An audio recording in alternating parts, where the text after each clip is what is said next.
இது பாருங்க, 8 இது என்று எனக்கு சுட்டி காட்டியே 8 இருக்க புரிந்தாய், இட்டு கூட்டியே துட்ட வினையை தீர்த்த ஞான சுடருள் ஏற்றியே தூண்டாதென்றும் விளங்க வைத்தாய் உண்மை சாற்றி என்ற 8 என்னது? நம்ம உடம்பு தான், எஞ்சான் உடம்பு. அதை 8 பிரிக்கிறார். கை கால் தனியாக ஒன்றையும் தனித்தனியாக பிரித்து 8 இது பண்ணி அதுக்கு தலைப்பகுதி வந்து தலைப்பகுதி வந்து அருட்பெருஞ்சோதி நமக்குள்ளே இயங்கிட்டு இருக்காரு.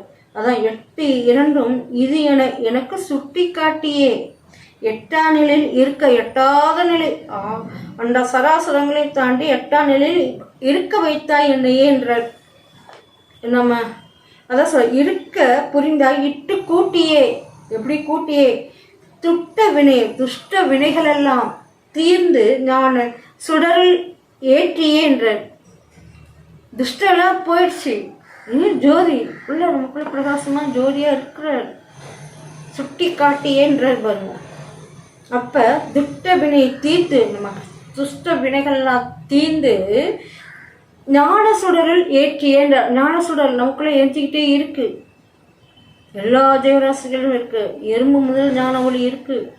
அதனால தான் அது வந்து நடக்குது, ஓடுது, ஓடியாடுது, எல்லாமே இருக்கு. அதுதான் யானை முதல் எறும்பு வரை இறைவன் இருக்காங்க.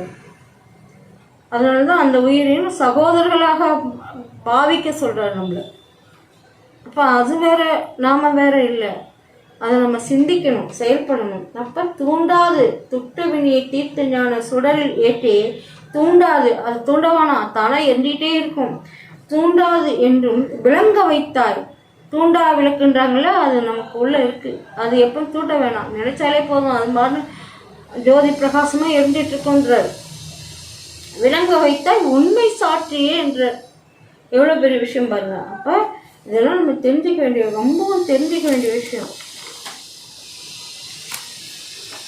அந்த அளவுக்குலாம் போகணுன்னா ரொம்ப பெரிய விஷயம் அது. அதுதான் சொல்லுவேன், கடல் கடந்தேன், கரை அடைந்தேன், கண்டு கொண்டேன், கோயில் கதவு திறந்திட பெற்றேன். அந்த கோயில் கதவு திறந்திட பெற்றேன், காட்சியெல்லாம் கண்டேன். அடற்கடந்த திரு அமுதம் உண்டு அருள். அடற்கடந்த திரு அமுதம் இந்த உச்சஸ்தாயில இறங்கிட்டு அந்த திரு அமுதம் உண்டு அருள் ஒளியால் அனைத்தும் அறிந்து தெளிந்து அறிவு உருவாய் அழியாமை அடைந்தேன். அறிவு உருவாய் அழியாமை அடைந்தேன். உடல் குளிர்ந்தேன், உயிர் கிளர்ந்தேன், உள்ளமெல்லாம் தழைந்தேன். அப்படி சொல்லுவாங்க. இடர் தவிர்க்கும் சித்தி எல்லாம் என் வசம் வாங்கினவே. இடர் நமக்கு இடர் கொடுத்துக்கிட்டே இருக்கும். அதை ஏன் கேட்குறீங்க?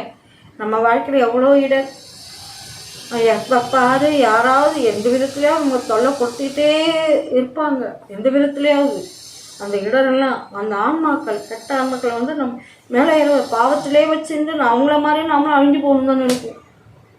என் கண் கூட நான் உண்மையிலே நான் உணர்ந்தேன். ஏன்னா சும்மா இருக்க மாட்டாங்க, நம்மள சும்மா விட மாட்டாங்க. இவன் என்ன பெரிய ஆளா அப்படின்னு நினைப்பாங்க. இவன் என்ன பெரிய ஆளா, இவன் என்ன பெருசாக ஆழ்ந்துட போகிறான், இவளை எப்படியா கீழே தள்ளி அழிச்சு நசுக்கி சாவடிக்கணும், அப்படிதான் நினைப்பாங்க. ஆனால் சன்மார்க்கத்தில் இருக்க அன்பர்கள்லாம் என்ன செய்வாங்க? வாழ வச்சு வாழ வைப்பாங்க. இவங்களும் என்ன செய்வாங்க? அவங்க பிள்ளைக்கொலை சாப்பிட்றவங்க அவங்களும் என்ன செய்வாங்க? அழிச்சிட்டு வாழணும்னு நினைப்பாங்க. அது ஒரு வாழ்க்கையே இல்லை, பொய் வாழ்க்கை. நீங்கள் வேணால் பாருங்களேன், கறி மீன் சாப்பிட்றவங்க அந்த இதெல்லாம் அவங்களாம் பொய் வாழ்க்கை. அது அழிச்சிட்டு வாழ நினச்சா எத்தனை நாளைக்கு வாழ முடியும்? இப்படி இல்லை, மற்ற உயிர்களை வாழ வச்சு வாழ்ந்தால் சாகாவரம் பெறலாம். அதுதான் ஐயா சொல்கிறேன். உடல் குளிர்ந்தேன், உயிர் கிளந்தேன், உள்ளமெல்லாம் தழைத்தேன், உள்ளபடி உள்ள பொருள் உள்ளனவாய் நிறைந்தேன். இடர்தவிர்க்கும் சித்தி எல்லாம் என்வசம் ஓங்கின. இடர்தவிர்க்கும் சித்தி, அவருக்கு எல்லா சித்தியும் வர ஓங்கிடுச்சான் அவருக்குள்ளார. அந்த அருளை நாமளும் பெறணும். அவர் பெற்றது மட்டும் இல்லை, நமக்கெல்லாம் கொடுப்பாரு. கொடுக்க வைக்கிறது தான் இறைவன் வந்து இறைவன்கிட்ட வேங்குற. வள்ளலார் வந்து இறைவன்கிட்ட வேண்டாரு. இத்தனையும் பொது நலம் செய் இறைவன் அருட்செய. இத்தனை செயலும் பொது நடம் செய். இத்தனை செயலும் பொது நடம் செய் இறைவன் அருட்செயல் என்ற அருட்பெருஞ்சோதி ஆண்டவரோட அருள் செயல். இத்தனை செயல் நடக்கும் சாதாரண விஷயம் இல்லை. நாம் நினைக்கிறோம் அவ்வளோ எவ்வளோ ஒரு கஷ்டப்பட்டு மேலேறி நமக்கு இந்த அளவுக்கு அருளை கொடுக்குறோன்னா நம்ம செஞ்ச புண்ணியம் நம்மளை இந்த அளவுக்கு நம்மளை வச்சிருக்காங்கன்னு நம்ம நினைக்கணும். பாருங்க, ஆடுகின்ற சேவடிக்கே ஆளானே மாளாத ஆக்கை பெற்றேன் கூடுகின்ற சன்மார்க்க சங்கத்தே நடுவிருந்து குழாவுகின்றேன். எவ்வளோ அருமையாக இருக்கு பாருங்களேன். பாடுகின்றேன் எந்த விரான் பதப்புகளை அன்பினோடு பாடி பாடி நீடுகின்றேன் இன்பம் கூத்தாடுகின்றேன் எண்ணமெல்லாம் நிரம்பினேனே என்று என்ன சொல்ற. ஆடுகின்ற சேவடி, அவர் ஆடிக்கிட்டே இருக்காராம். அவர் ஆடுறதுனால தான் இந்த உலகமே அசைஞ்சிட்டு இருக்கு. இறைவன் அருட்பெருஞ்சோதி ஆண்டவர் ஆடுறதுனால தான் இந்த உலகம் அசைஞ்சிட்டு இருக்கு. அப்போ அந்த அந்த ஆடுகின்ற சேவடிக்கே ஆளானே என்றார். மாளாத ஆக்கை பெற்ற, மாளாத அருளை பெற்றன்றார். அப்போ கூடுகின்ற சன்மார்க்க சங்கத்தே நடுவிருந்து குழாவுகின்ற, கூடுகின்ற சன்மார்க்க சங்கத்தோட நடுவிருந்து நாமளும் சந்தோஷமாக குழாவிட்டு இருக்கோன்றார் ஐயா இறைவன். அவர் சும்மா ஒன்றும் இல்லை, ஆள் தான் கல்ல நம்ம புறக்கல்ல தெரியாது, ஆனால் அகக்கண்ணில் அவர் விளையாடிட்டு இருக்கிறது நமக்கு தெரிஞ்சுக்கணும். அதை தான் ஐயா சொல்கிறார். கூடுகின்ற சன்மார்க்க சங்கத்தை நடுவிருந்தே குழாவுகின்றேன்றார். எல்லாருக்குள்ளேயும் குழாவிட்டு இருக்கிறார், விளையாடிட்டு இருக்கிறார். பாடுகின்றேன் எந்த பிரான் பதப்புகழை, அவரோட பதப்புகழை பாடுறாராம். அன்பினோடு பாடி பாடி நீடுகின்றேன், நான் நீடுகின்றேன்ற இன்ப கூத்தாடுகின்றேன். அவரும் கூத்தாடலாம், சந்தோஷப்படுறாராம். நமக்கும் அந்த சந்தோஷத்தை கொடுப்பாரு இல்லைங்களா.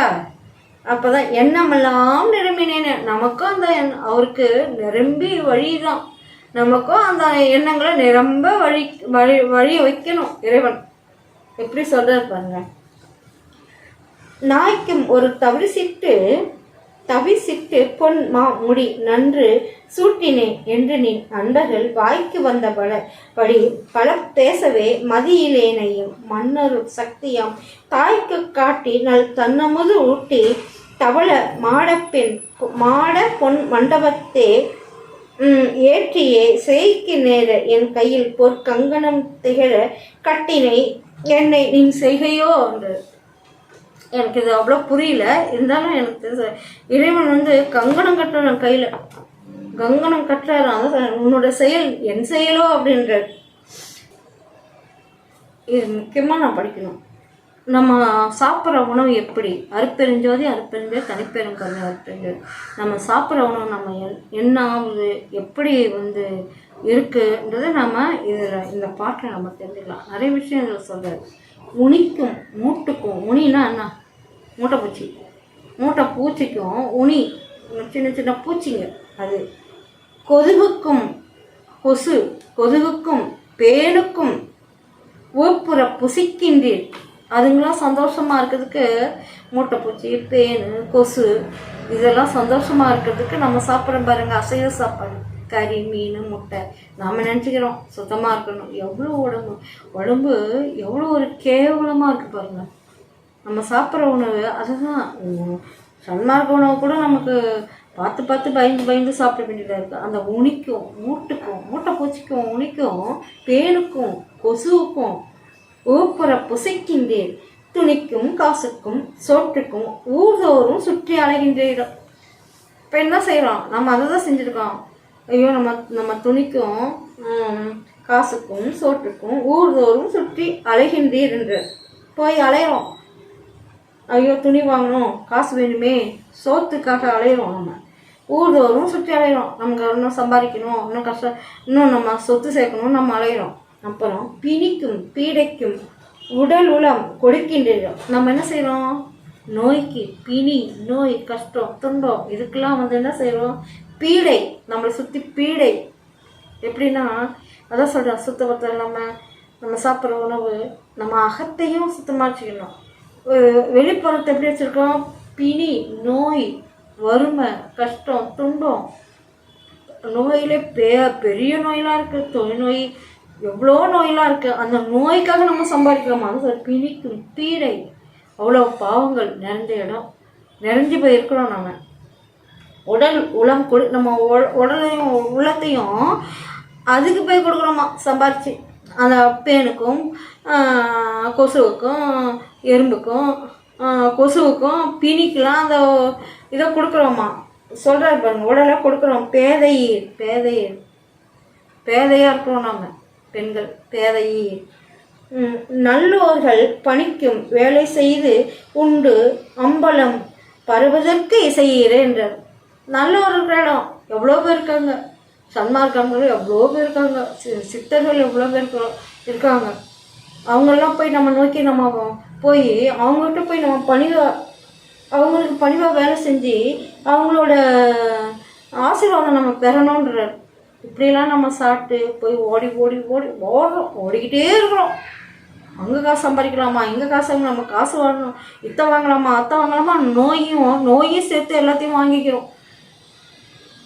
சாப்பிட்ற உணவை அது ஃபாஸ்ட் ஃபுட்டு கண்டபடி நம்ம உணவு சாப்பிட்றோம். அது என்ன செய்யுது, தேன் தலையில் பேன் தான் வரும், சுற்றி கொசு தான் வரும். நம்ம சாப்பிட்ற உணவு நம்மளை விடுமா, என்ன செய்யணும், அது வேறு பேட்டை வச்சு நடிக்கிறாங்க எல்லாம். ஐயோ எல்லாம் முடியல சொன்னா அந்த பக்கத்துலேயே அப்படி தான் பண்ணுவாங்க. பாதையாட்ட பயந்து தான் ஓடிடணும். நம்ம சன்மாவளங்கன்னா நம்ம சுத்தமாக இருக்கணும்னா இதெல்லாம் தவிர்க்கணும். அப்போ இந்த நம்ம பேனுக்காக சாப்பிட்றோம், அதெல்லாம் உணரலை. உலகில் இருக்கிறவங்க யாரும் உணரலை. நம்ம சாப்பிட்றதுனால மருந்துலாம் போட்டு நல்லாயிடும், பூச்சி போட்டுலாம் வராதுன்றாங்க. ஆனால் இருக்க புளிச்சு போய் தான் கிடக்குது, புழுவாயிடுது. உடம்பு ஒரு சின்ன கட்டி வந்தாலும் சிரமம் வந்தாலும் புழு கொட்டும். நான் பார்த்துருக்கேன். என் பசங்களாம் அதை சுத்தம் பண்ணுவாங்க, போய் அவங்களுக்காக வந்து ஹெல்ப் பண்ணுவாங்க, உதவி செய்வாங்க. அந்த மாதிரி நிறைய நாங்கள் பார்த்துருக்கோம், அதெல்லாம் செஞ்சோம். அதனால தான் நம்ம சாப்பிட்ற உணவு நமக்கு உடம்ப வீணடிக்குது. பிடி, நோய், கஷ்டம், துன்பம், வலியை பொறுக்க முடியுமா, மாரடைப்பு வந்தால் செத்துடுறோங்க. அதுதான் உடம்பை யோகா செஞ்சு அசுத்தத்தை நீக்கி சுத்தமான உணவுகளை உட்கொள்ளணுன்றார். முடிஞ்ச அளவு வியர்வை வராதுன்ற வளர சுத்த சன்மார்க்கங்களுக்கு வியர்வை வராது, உடம்பு ஆரோக்கியமாக இருக்கும். உணவு விஷயத்தில் ரொம்ப உஷாராக இருக்கணும். நம்ம சாப்பிட்ற உணவு நம்மளுக்கு பாதிக்கக்கூடாது, நம்ம நோய் வரக்கூடாது, வலி வரக்கூடாது, வேதனை வலி இதெல்லாம் தாங்க முடியுமா? இந்த வலிய வேதனை தாங்க பாருங்களேன், எவ்வளோ பேர் கொடுமையை அனுபவிச்சுட்டு இருக்காங்க அறியாமையால், சன்மார்க்கம்னா என்னன்னு தெரியாமல். ஆனால் வராங்க. ஆனால் வள்ளலார் கோயில் அவ்வளோ பேர் வராங்க, வர ஆரம்பிக்கிறாங்க. தெரியுது, தெரியாமல் பயப்படுறாங்க. நம்ம சாப்பிட்ற உணவு நின்றுடும். இதுதான் நிறைய பேர் தப்பு செய்கிறாங்க. நம்ம சாப்பிட்றது வந்து வள்ளலார் வந்து அதை விரும்ப மாட்டார். அவங்களால அதுலேருந்து வந்து சன்மார்க்கத்துக்கு வரணும்னா இதெல்லாம் விட்டா தானே, ஆடு மாடு கோயிலெலாம் விட்டால் தானே சன்மார்க்கத்துக்கு வர முடியும், வள்ளலார் கோயிலுக்கு வர முடியும். ஆனால் வராங்க, கொஞ்சம் கொஞ்சமாக மாறுறாங்க. அதுதான் சன்மார்க்கம் விளங்கும். உலகமே சன்மார்க்கத்தால் எப்போது விளங்கும்? ஐயாட்ட நம்ம என்ன பார்க்கணும், அவரே கேட்குற எக்காலம் வரும்ன்றார். எக்காலம் சன்மார்க்க விளங்குறது எக்காலம்ன்றார். அதுதான் சொல்ல, உனிக்கும் மூட்டுக்கும் கொதுவுக்கும் தேனுக்கும் ஓப்பர புசிக்கின்றேன், துணிக்கும் காசுக்கும் சோற்றுக்கும் ஊர்தோறும் சுற்றி போய் அலைகின்றேன், பிணிக்கும் பீடைக்கும் உடல் உளம் கொடுக்கின்ற உடலையும் உள்ளத்தையும் கொடுக்குறீங்க பேதையே. நல்லோர்கள் பணிக்கும் வேலை செய்து நல்லோர்களுக்கு உங்களுக்கு பணிகள் செய்து வேலை செய்து உண்டு தம் பலம் பெறுவீர் பரவுவதற்கு இசையிறேன்றார். பலம் பெறணும்னா என்ன பண்ணோம், நல்லோர்கள் இருக்கிற இடத்துக்கு எழுந்து அருள் உள்ள இடத்துக்கு நம்ம போய் அவங்களோட அருளை பெறணுன்றார். எவ்வளோ ஒரு எப்படி சொல்கிறார் பாரு. அதை விட இன்னொன்று சொல்கிறார் பாருங்க, இன்னொரு பாட்டில் ஐயா எல்லாத்தையும் கம்ப்ளீட்டாக எழுதி வச்சுருக்காரு. இந்த காலத்தில் என்ன நடக்குதுன்றதை கூட ஐயா வள்ளலார் வந்து புக்கில் எழுதி வச்சுருக்காரு. இதை தான் புரிஞ்சிக்கணும். 6ஆம் திருமுறைன்றது சாதாரண 6 திருமுறைகள் எழுதியிருக்காரு, உரைநடை பகுதி. அதில் எல்லா விஷயங்களும் அடங்கியிருக்கு. படித்தாதான் நமக்கு அது புரியும், படிக்காமல் ஒன்றுமே புரியாது. அப்புறம் இன்னொன்று சொல்ல பாரு, மழுவுக்கும் ஒரு பிடி சோறு அளிப்பதன்றி இருப்பிடி ஊன் வழங்கில் இங்கே உழவுக்கும் முதல் குறையும் என வளர்த்து ஆங்கு அவற்றை ஓஹோ பேயின் விழவுக்கும் புலால் உண்ணும் விருந்துக்கும் மருந்துக்கும் மெலிந்து மாண்டார் இழவுக்கும் இடர்கொடுங்கோல் இறை வரிக்கும் கொடுத்து இழப்பர் என்னே அப்படின்றார்கள்.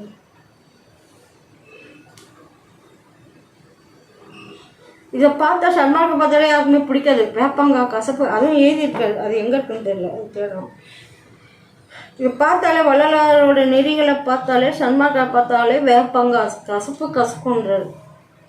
அது சொல்கிற மழுவுக்கும் ஒரு பீடி சோறு அளிப்பதன்றி இருபிடி ஊன் வழங்கில் இங்கே உழவுக்கும் முதல் குறையும் என வளர்த்து ஆங்கவற்றை ஓஹோ எல்லாம் ஓஹோ பேயின் விழவுக்கும் புலால் உண்ணும் விருந்துக்கும் மருந்துக்கும் மெலிந்து மாண்டார்கள். ஒரு பிடி சோறு கூட கொடுக்க மாட்டாங்க மக்களுக்கு. ஐயோ கஷ்டப்படுறாங்க. ஆனால் இவங்க நல்லா சாப்பிடுவாங்க, எல்லாம் செய்வாங்க. ஆனால் என்ன செய்யும்? முதல் குறையும் என வளர்த்து ஆங்கவற்றை ஓஹோ இழவுக்கும். நம்ம அந்த உடம்பை என்ன பண்ணுறோம்? இந்த உடம்ப பகுத்தறிவு இல்லாமல் இந்த உடம்பு என்ன சொல்கிறோம்? இழவுக்கும் புலால் ஒன்றும் விருந்துக்கும். அந்த புலால் கறி மீன் முட்டை இதெல்லாம் சாப்பிடாம இருக்கவே மாட்டாங்க. அதெல்லாம் சாப்பிட்டு என்ன செய்யுங்க? அந்த விருந்துக்கும் மருந்துக்கும் மெலிந்து மாண்டார். செத்து தான் போகிறாங்க. என்ன செய்வாங்க? இதெல்லாம் நல்லா சாப்பிடுவாங்க, முடிஞ்செல்லாம் நல்லா சாப்பிடுவாங்க. அதுதான் அவங்கள கண்ட ஒதுங்கி போகிறது நமக்கு நல்லது. எதுக்காக சொல்கிறேன்னா வச்சுங்க, சன்மார்க்கம்னா சன்மார்க்கம் விளங்கணும். துன்மார்க்கங்களை கொண்டு அவங்க என்ன பண்ணுவாங்க? தலைகீழ மாறிடுவாங்க. ஏன்னா அனுபவத்தில் நான் அனுபவிச்சிருக்கேன். அவங்க நல்லா போயிடுவாங்க. கடைசி என்ன பண்ணுவோம்? ₹1 காசு வாங்குறத கூட பயப்படணும் அவங்களாம். அவங்க பாவத்தை நம்மளுக்கு, ஆனால் அதான் பாவத்தை கொண்டாந்து தள்ள கட்டிடுவாங்க. அதுதான் நம்ம ஜாக்கிரதையாக இருக்கணும். அப்போ என்ன செய்வாங்க? மாண்டு போகிறாங்க, பாடையில் ஏறிடுறாங்க. ஐயா அதெல்லாம் அழகாக எழுதி வச்சுக்காரு. இவ்வளோ உடம்ப வச்சுட்டு கண்டபடி சாப்பிட்டு கடைசியில் என்ன ஆயிடுது? செத்து தான் போகிறாங்க. அதுதான் பணம் இருந்து என்ன போடுறதுங்க சொல்லுங்க பார்ப்போம். காசு பணம் வீடு வாசல் சொத்து சோகம் சொத்துன்னு போய் அதில் ஆளாக பறக்கிறாங்க. கடைசியில் என்ன பண்ணுறாங்க? செத்து போகிறாங்க. அதான் சொல் இழவுக்கும் இழல் கொடுங்கோல் இறை வரிக்கும் கொடுத்து இழப்பர் என்னன்னு. உடம்ப எவ்வளோ அசுத்தமாக வச்சுருந்து அந்த உடம்பே விட்டு கடைசியில் செத்து போகிறாங்க. அப்புறம் எதுக்கு இந்த உடம்பா? சாதாரண விஷயம் இல்லை, கற்பங்களும் ஒரு கற்பமாகுமா இந்த உடம்ப விட்டு நம்ம செத்துட்டோம்னு வச்சுக்கோங்கன்னா, இனி இந்த பிறப்பு மனித பிறப்பு எடுக்கணும்னா ஒரு கற்ப காலம் ஆகும். அப்போ ஆடு மாடு புழு இந்த மாதிரிலாம் பிறப்பு எடுக்கணும். தாவர வகைகள் கள்ளிச்செடியாக பிறப்பாங்க. எவ்வளோ பெரிய கஷ்டம் பாருங்க. அந்த மாதிரி பிறவிகள் எல்லா பிறவியும் எடுத்து கடைசி பிறவி தான் மனித பிறவி. இந்த அதுக்கு தான் வள்ளலார் தலைப்பாடாக அடிச்சுக்கிறாரு, அதி தீவிரத்தில் இருக்கிறாரு. இந்த உடம்பை விட்டுறாதீங்க, இந்த உடம்பை ஜாக்கிரதையாக பார்த்துங்க. இதெல்லாம் சாப்பாடு சாதாரண இந்த சாப்பாடு விஷயத்தில் ஜாக்கிரதையாக இருங்க. கண்டபடி சாப்பிடாதீங்க, பசிச்சு சாப்பிடுங்க, வயிறை காலியாக வச்சுக்கிங்க. சாப்பிடுங்க, நல்லா சாப்பிடுங்க. ஆனால் பசியோடு இருக்கணும், நல்லா பசி எடுத்து சாப்பிடணும். இறை சிந்தனையில் இருக்கணும். நமக்குள்ளே இறைவன் இருக்கிறார், அவர் நமக்குள்ளேருந்து சாப்பிட்றன்னு நினச்சி நீங்கள் சாப்பிடுங்க. அந்த ஃபோன் பார்த்துக்கிட்டு இது பார்த்துட்டுலாம் சாப்பிடக்கூடாது. இறை சிந்தனையில் அந்த உணவு போக போக நம்ம உடம்பு பிரகாசமாக இருக்கும். நம்ம உணரணும். உணர்ந்து உணராது. அதெல்லாம் நம்ம அடையணும். அதை விட நான் பட்ட பாடு ஒன்று சொல்கிறேன் பாருங்க, அது நல்லா இருக்கும்.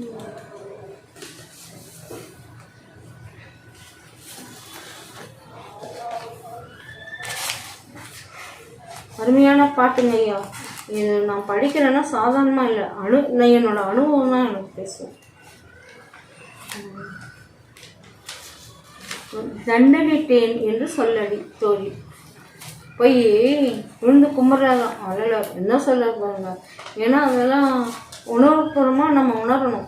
தண்டலை விளங்கும் தில்லை தளத்தில் பொன்னம்பலத்தில் கண்டவர் மயங்க வேடம் கட்டி ஆடுகின்றவருக்கு தண்டனிட்டேன் என்று சொல்ல. பொன்னம்பலத்தை கண்டவர் மயங்க வேடம் கட்டி ஆடுகின்றவருக்கு கற்பூரம் வாசனை சும்மா. அருப்பெருஞ்சோதி ஆண்டவர் உடம்புலேருந்து கற்பூர வாசம் வீசுமா. பொற்பாம் திருமுகத்தை கனிந்த புன்னகை ஆட கருணைக்கடை காணாட அற்பார் பொன்னம்பலத்தை ஆனந்த தாண்டவம் ஆடிக்கொண்டே என்னை ஆட்டங்கள். அவர் ஆனந்த தாண்டவம் ஆடுவார், நம்மளை கஷ்டப்படுத்துவார். நான் பார்த்துருக்கேன். அவர் நல்லா நமக்குள்ள அதான் நம்ம அவர் பார்க்கணும். கற்பூரம் வாசம் வீசுமா அவர். இப்போ கனிந்த புன்னகை, அவர் அப்படியே கனிந்து அந்த அந்த புன்னகையை பார்க்க எவ்வளோ என்னை ஏமாற்றி இருக்கிறார் வள்ளலார் அருப்பெருஞ்சோதி ஆண்டவர்.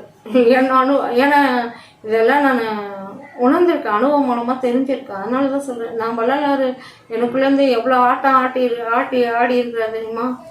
இன்றைக்கி இந்த அளவுக்கு நான் இருக்கிறேன்னா கஷ்டங்கள் துன்பங்கள் மட்டும் இல்லை, இதெல்லாம் அனுபவிச்சிருக்கிறேன். அதை தான் சொல்கிறார். இழிந்தோரை நம்மை இங்கே பெற்றுவார் என்று அடைந்தால் இழிந்தாலும் நம்ம இழிஞ்சு போனாலும் நம்மை ஏற்றுவார் என்று அடைந்தால் அவர் நம்மளை மேலே தூக்குவார். நம்ம இழிப்பிறப்பில் இருந்தால் கூட நம்மளை மேலே தூக்குவார். நம்ம இங்கே மேலே தூக்குவார் நம்ம நினச்சிட்டு இருந்தா ஏற்றுவார் போலே பின்னும் இழிய வைப்பாருக்கு. ஐயோ, நான் பட்டப்பாடு வள்ளலார் பட்டாரோ இல்லையோ, எனக்குள்ள நான் பட்டப்பாடு எனக்கு இவர் நம்மளை மேலே தூக்குவார், மேலே உயர தூக்குவார், அற்புதஞ்சோதி நமக்கு காட்சி கொடுப்பாரு, இறைவன் வெளிப்படுவாருன்னு நம்ம நினச்சிட்டு நம்ம போராடுவோம். அவர் என்ன செய்யணும் கேள்விக்கு இறங்கி தூக்கி படி மிச்சு திருப்பி துன்பத்தில் ஆட்கொண்டு நம்மளை அல்லற்படுத்துவார். எல்லாருக்கும் உள்ளதுதான், எனக்கு மட்டும் இல்லை, எல்லாரும் அந்த நிலையில தான் இருந்து அவசரப்பட்டுருக்கோம், அவதிப்பட்டுருக்கோம். வேணும்னே நம்மளை நம்மளை ஏற்றுவார்னு நினச்சா கீழே போட்டு இறக்கி விட்டுருவோம். அந்த உணர்வு எனக்கு நல்லா என்னோட அனுபவத்தில் நான் அனுபவிச்சிருக்கேன். என்ன சொல்ல பழந்தான், அதான் இழிந்தாரை நம்மை இங்கே ஏற்றுவார் என்று அடைந்தால் ஏற்றுவார் போலே நம்மை இழிய வைப்பாருக்கு பழந்தான் நழுவி மெல்ல பாலில் விழுந்தது என்ன பசப்பி அன்பால் பண்டம் பறிப்பவர்க்கு. ஐயோப்பா, இது எப்படி எதிர்க்கிறேன் பாருங்க. ஆனால் அதான் என்னோட அனுபவத்தில் நான் அடைஞ்சிருக்கேன். எல்லாம் நம்ம கொடுப்பாரு வள்ளலார், நல்லா மேலே தூக்குவார், எல்லாருக்கும் நம்ம நல்லா செய்வோம். நம்ம நினச்சா அடி மேலே அடி, குத்து மேலே குத்து, உததான் இருக்கிற பொருளையும் பறிச்சுக்குவார். நகை நட்டு பொருள் எது இருந்தாலும் எல்லாத்தையும் பறிச்சுட்டு நம்ம பிச்சை எடுக்காத குறைய ஆக்கி விட்ருவார். என்னோட அனுபவத்தில் நான் அந்த அளவுக்குலாம் கஷ்டப்பட்டு அப்போ கூட விடலை. நம்ம உடம்பு உயிர் ஒன்று இருக்குது.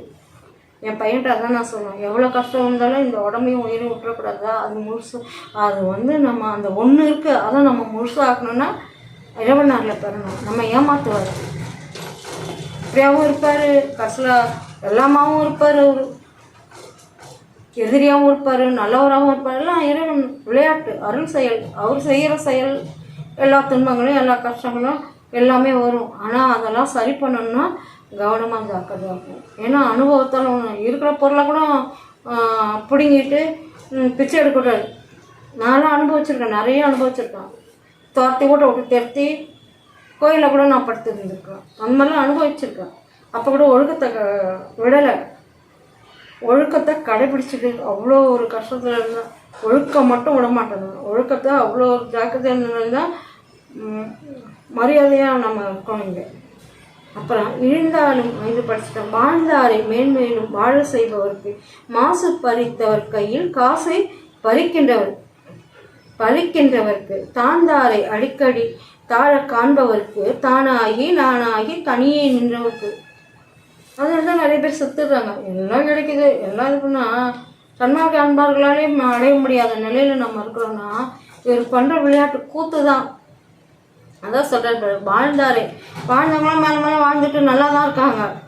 ஆனால் மாசு பறித்தவர் கையில் காசை பறிக்கின்றவருக்கு, நம்மள மாதிரி தூய்மையான இடத்துல இருந்தால் நம்மகிட்ட காசை கொடுக்க நம்மகிட்ட இருந்து பறிச்சுன்னு போயிடுவாங்க. அந்த மாதிரிலாம் அனுபவத்தில் நிறைய உணர்ந்திருக்கோம். அதுமாரி தாழ்ந்தாரை அடிக்கடி நம்ம தாழ்ந்து போயிருக்கோன்னா மேலே மேலே தாழ தான் வைப்பாங்க. அது நடக்குது, அது இறைவன் செயல் தான், அது அவர் விளையாட்டு தான். நானாகி தனியே நின்றவருக்கு தான் அவர் அர்ப்பணி, நம்ம உடம்பு அவர் தான் நமக்குள்ளே இருக்கார் நம்மளுக்கு. ஆனால் நம்மளுக்கு நானாகி தனியாக நிற்க வச்சுருவோம் நம்மளை.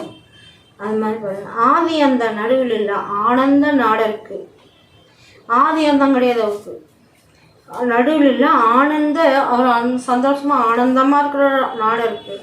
ஆண்டர் உயிர் காந்தமணி கண்ட சசி கண்டருக்கு.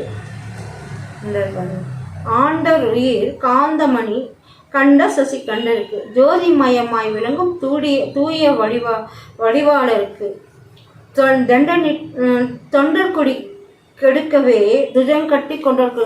தொண்டர் ஆதி அந்த நடுவில் ஆதி அந்த இல்லாத அற்பெருஞ்சோதி ஆண்டவர் ஆனந்த நடனம் ஆடிக்கிட்டு இருக்கிறாங்க. அவர் என்ன செய்வார், ஆண்டருயிர் காந்தமணி கண்ட சசி கண்டருக்குன்று ஜோதிமயமா விளங்கும் ஜோதிமயமா தூயபடி வாழருக்கு தொண்டர் ஐயோ அப்பா தொண்டர் குடி கெடுக்க நம்ம அவரை நம்பி அவரே கதியாக நம்ம இருக்கிறோம். ஆனால் நல்லா வச்சு துஜம் கட்டிக்கணும், நல்லா அடி உததான்.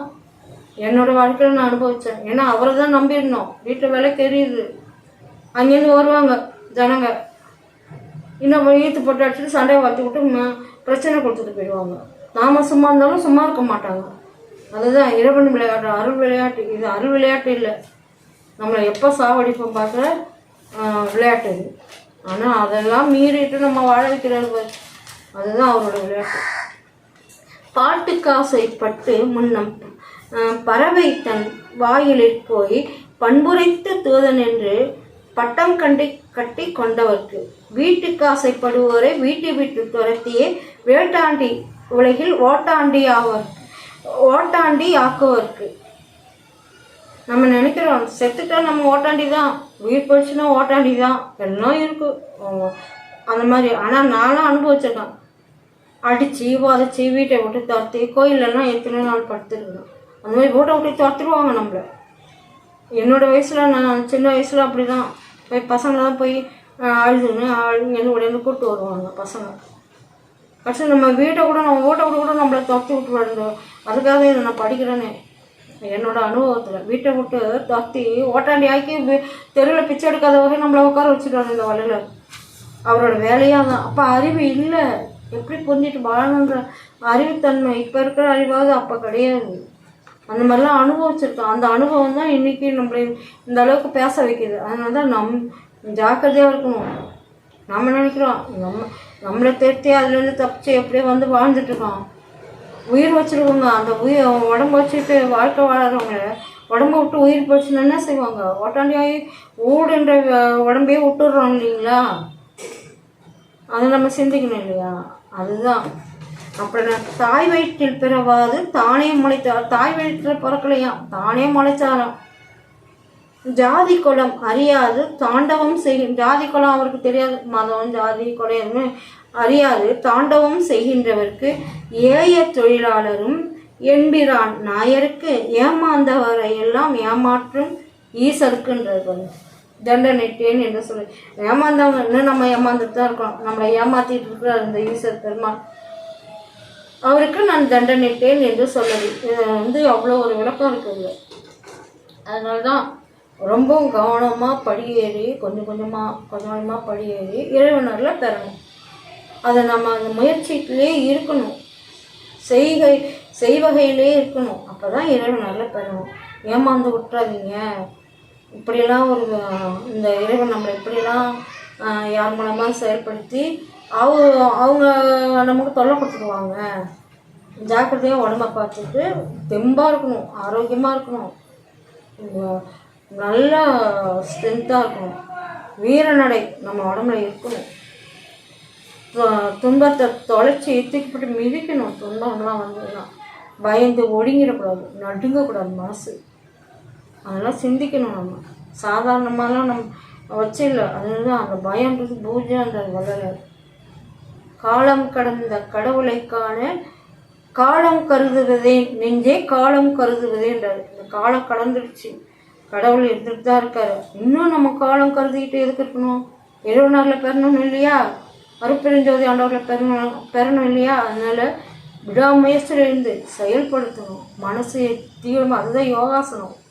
உடம்பை நல்லா ஆரோக்கியமாக வச்சுக்கணும், யோகா செய்யணும், உணவு சத்துள்ள உணவாக சாப்பிடணும், பழமெல்லாம் நல்லா சத்துள்ள பழமாக சாப்பிடணும், இயற்கையாக வச்சுக்கணும், சேவை செஞ்ச முகம் வடிவாக வச்சுக்கணும். நம்ம உடம்பையும் நம்ம ஜாக்கிரதையாக வச்சுக்கணும். இந்த கடுகு இதெல்லாம் தவிர்க்கணும். இயற்கை உணவு நம்ம சாப்பிட பழகணும். சிந்தனையும் செயல இறைவன்கிட்ட இருக்கணும். அருப்பெருஞ்சோதி அருப்பெருஞ்சோதி படிப்பெருங்கன்னு அருப்பெருஞ்சோதி.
தூக்கமும் துயரும் அச்சமும் இடரும் தொலைந்தன என்னை விட்டு ஏக்கமும் வினையும் மாயையும் இருளும் இடிந்தன ஒழிந்தன முழுதும் ஆக்கமும் அருளும் அறிவுமை அன்பும் அழிவுறா உடம்பும் மெய் இன்ப ஊக்கமும் எனையே உற்றன உலகில் உன்னை இவ்வாசகம் உணர்மேன்.